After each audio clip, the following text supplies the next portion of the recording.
बिस्तर पर बैठकर भोजन क्यों नहीं करना चाहिए? यमराज की चौंकाने वाली कथा।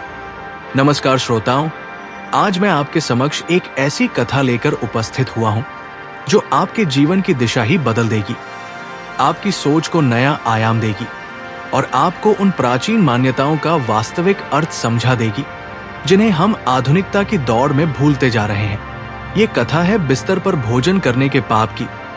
ये कथा है यमराज के न्याय की। ये कथा है उस सत्य की जो हमारे शास्त्रों में छिपा है।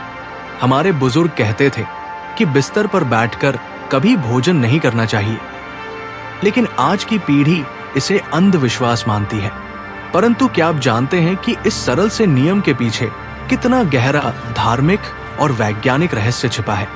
आइए आज मैं आपको ले चलता हूं एक ऐसी यात्रा पर जहां आप देखेंगे कि कैसे एक छोटी सी गलती ने एक संपन्न परिवार को दरिद्रता के गर्त में धकेल दिया, कैसे लक्ष्मी माता का वास उस घर से सदा के लिए उठ गया और कैसे यमराज को स्वयं न्याय करना पड़ा।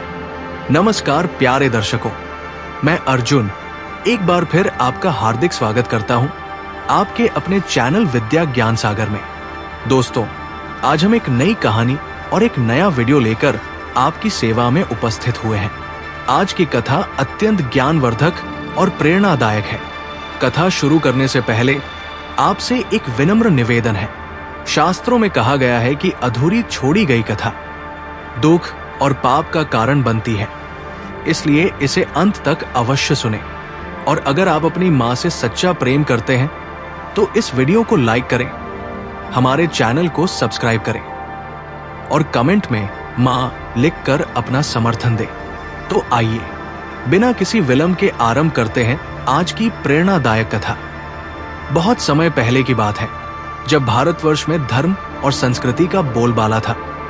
उस समय एक नगरी थी स्वर्णपुर। ये नगरी गंगा के तट पर बसी थी।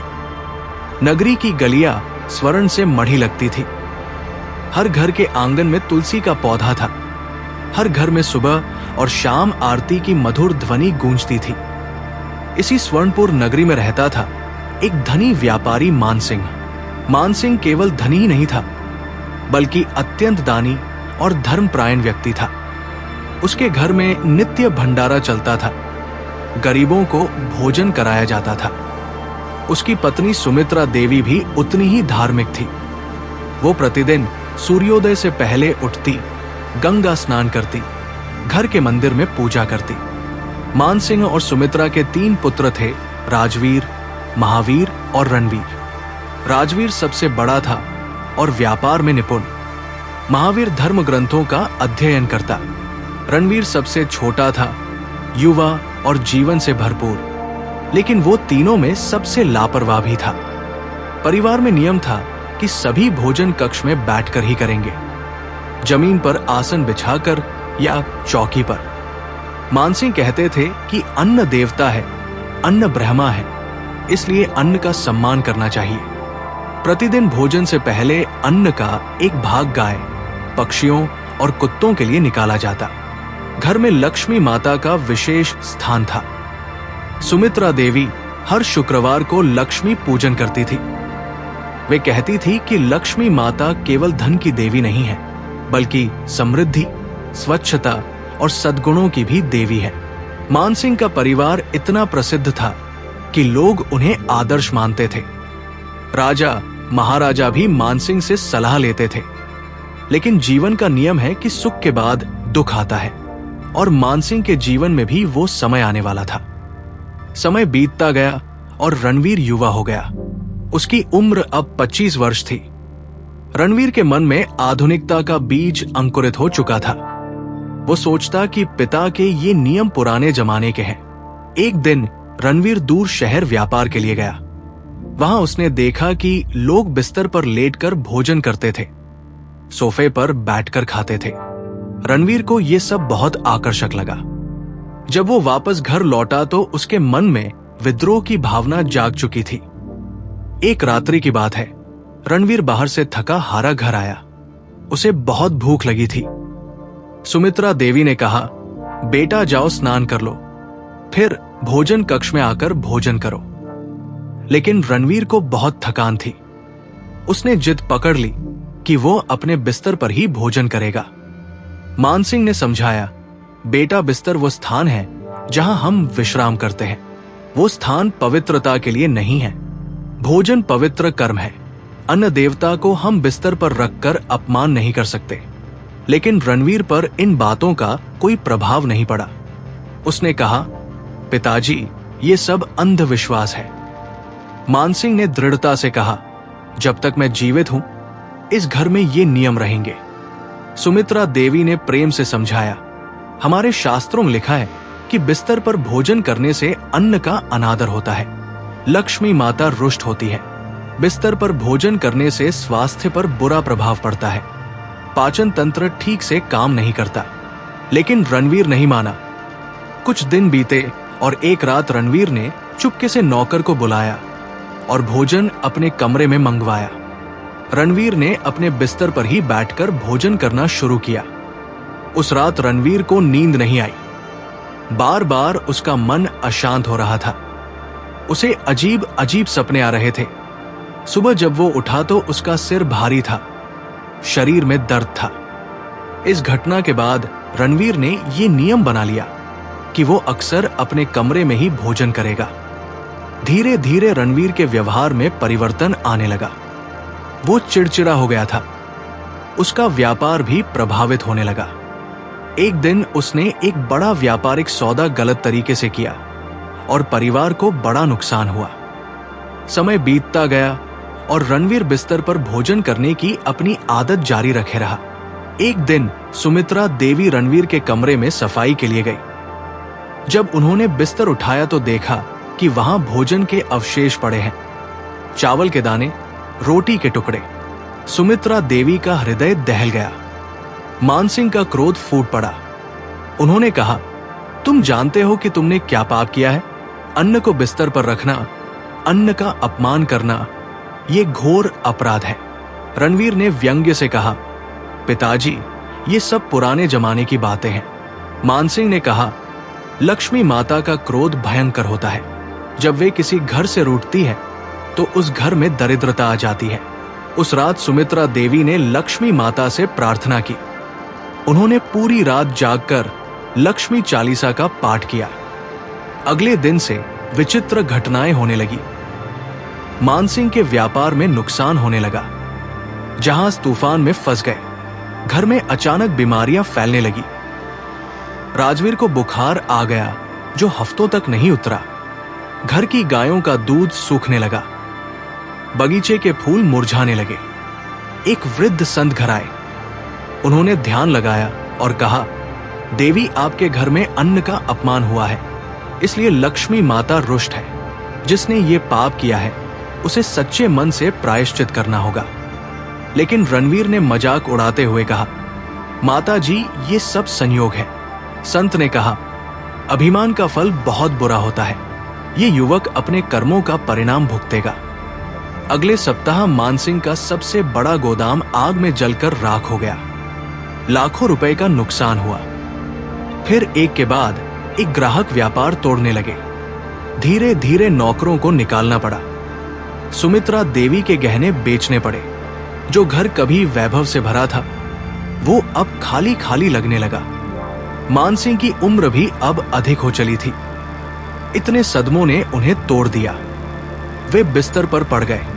एक रात जब घर में सभी दुख में डूबे थे, तब अचानक आकाश में बिजली कड़की।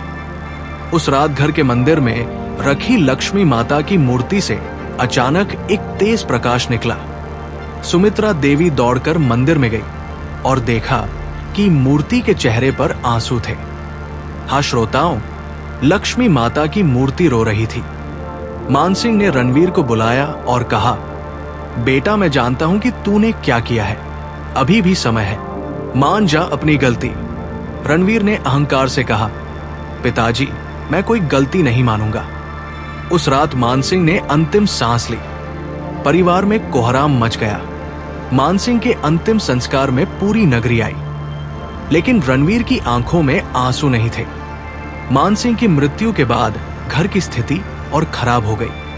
अब तो भोजन के लिए भी पैसे नहीं थे। एक दिन रणवीर को तेज बुखार आया। 3 दिन तक रणवीर तड़पता रहा। चौथे दिन उसने अंतिम सांस ली। जब रणवीर की आत्मा शरीर से निकली तो वो अचंभित रह गया। उसने देखा कि वो अपने शरीर के ऊपर तैर रहा है।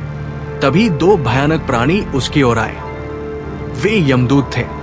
यमदूतों ने कहा, हम तुम्हें यमलोक ले जाने आए हैं। उन्होंने रणवीर की आत्मा को रस्सी से बांध दिया और आकाश में उड़ने लगे। कुछ समय बाद वे एक अजीब स्थान पर पहुंचे। वहां अंधकार था। भयानक चीखें सुनाई दे रही थी। यमदूतों ने कहा, यह यमलोक का द्वार है।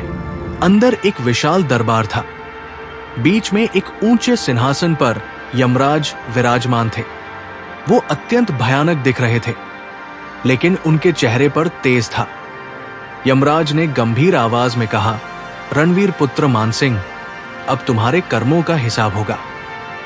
यमराज ने एक पुस्तक प्रकट की और कहा, यह तुम्हारे जीवन के कर्मों की पुस्तक है। यमराज ने कहा, तुमने कई अच्छे काम किए, लेकिन तुमने एक बहुत बड़ा पाप किया है। तुमने अन्न का अपमान किया है। तुमने बिस्तर पर बैठकर भोजन किया है। रणवीर ने कहा, लेकिन महाराज, ये तो छोटी सी बात है। यमराज का क्रोध फूट पड़ा। उन्होंने कहा, छोटी सी बात? अन्न केवल भोजन नहीं है। अन्न जीवन है। अन्न ब्रह्मा है। जो अन्न का अपमान करता है वो जीवन का अपमान करता है। यमराज ने आगे कहा, बिस्तर वो स्थान है जहां मनुष्य विश्राम करता है, जहां पसीना, बाल सब कुछ गिरता है। वो स्थान पवित्र नहीं होता। तुमने वहां अन्न देवता को रखा। ये घोर अपमान है। रणवीर को अब अपनी गलती का एहसास होने लगा। उसने कहा, महाराज, मुझे क्षमा कर दीजिए।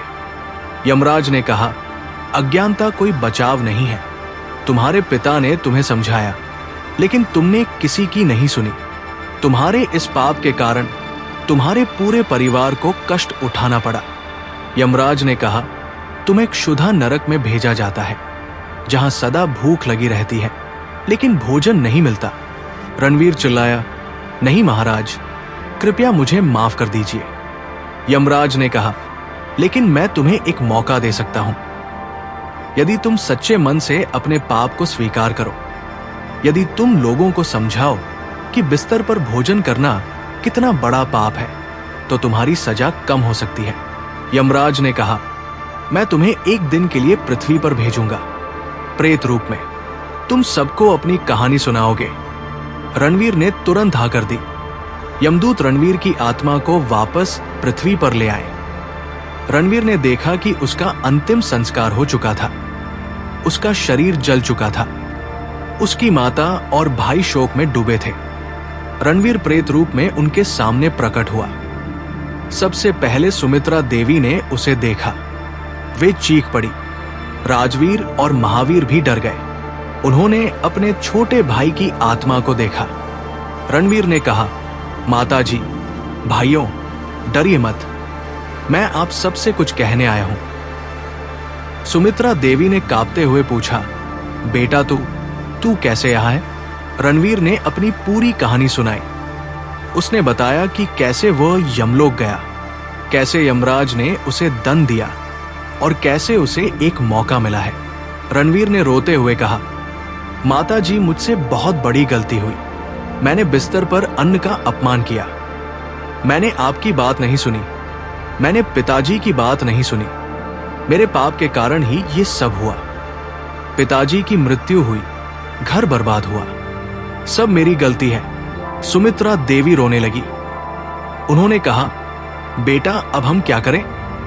रणवीर ने कहा, माता जी, मुझे सभी लोगों को ये बात बतानी है। मुझे सबको समझाना है कि बिस्तर पर भोजन करना कितना बड़ा पाप है।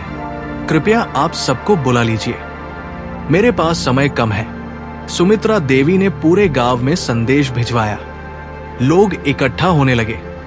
सभी चकित थे कि रणवीर की आत्मा प्रकट हुई है।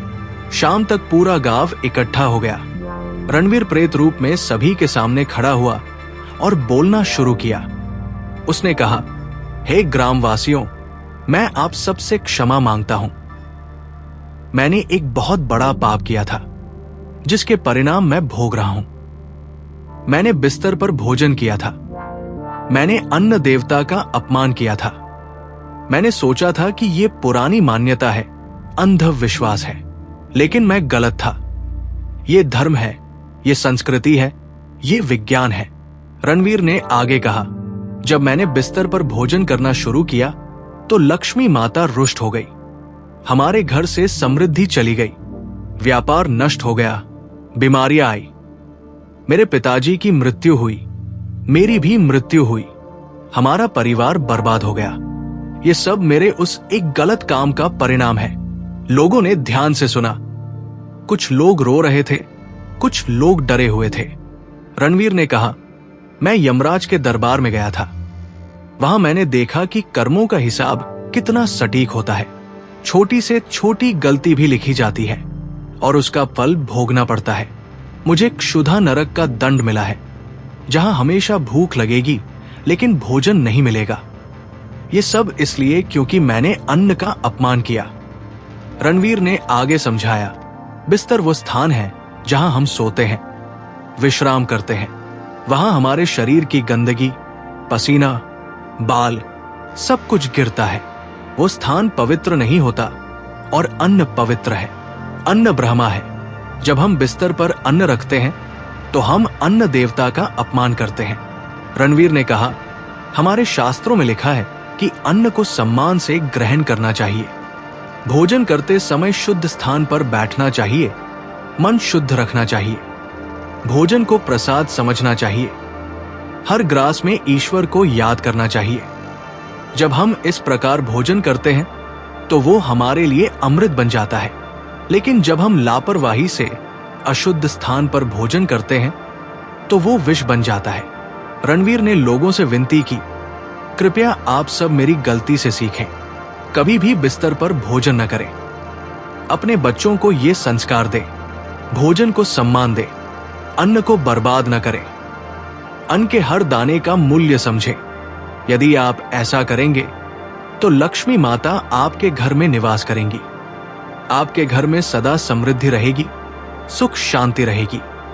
रणवीर की बातें सुनकर सभी लोग भावुक हो गए। एक बूढ़े व्यक्ति ने कहा, हम तुम्हारा संदेश याद रखेंगे, हम सबको ये बात बताएंगे। एक युवक ने कहा, मैं भी कभी कभी बिस्तर पर भोजन कर लेता था, लेकिन अब कभी नहीं करूंगा। महिलाओं ने कहा, हम अपने बच्चों को ये संस्कार देंगे। रणवीर को संतोष हुआ कि उसका संदेश लोगों तक पहुंच गया। उसने अपनी माता के चरण छुए और कहा, माता जी मुझे क्षमा कर दीजिए, मैंने आपको बहुत दुख दिया, लेकिन अब मुझे जाना होगा। सुमित्रा देवी रो पड़ी। उन्होंने कहा, बेटा तू कहां जा रहा है? रणवीर ने कहा, मुझे यमलोक वापस जाना है, मुझे अपनी सजा पूरी करनी है।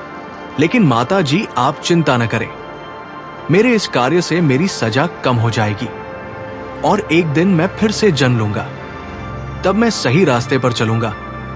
सूर्यास्त होने लगा। रणवीर की आत्मा धीरे धीरे लुप्त होने लगी। उसने अंतिम बार कहा, याद रखिएगा, बिस्तर पर कभी भोजन न करें, और वो अदृश्य हो गया। श्रोताओं, ये कहानी यही समाप्त होती है। अंत में मैं सभी श्रोताओं से प्रार्थना करता हूं, हे अन्न देवता, हम सबको अन्न का सम्मान करने की शक्ति दे। हे लक्ष्मी माता, हमारे घरों में सदा निवास करें, हमें समृद्धि प्रदान करें। हे यमराज, हमें धर्म के मार्ग पर चलने की प्रेरणा दे। हे भगवान, हमें सद्बुद्धि दे, संस्कारों का पालन करने की शक्ति दे। इस कथा को सुनने के लिए आप सभी का धन्यवाद। जय अन्न देवता की, जय लक्ष्मी माता की, जय यमराज की। धर्मो रक्षति रक्षिता, जो धर्म की रक्षा करता है, धर्म उसकी रक्षा करता है। शांति शांति शांति।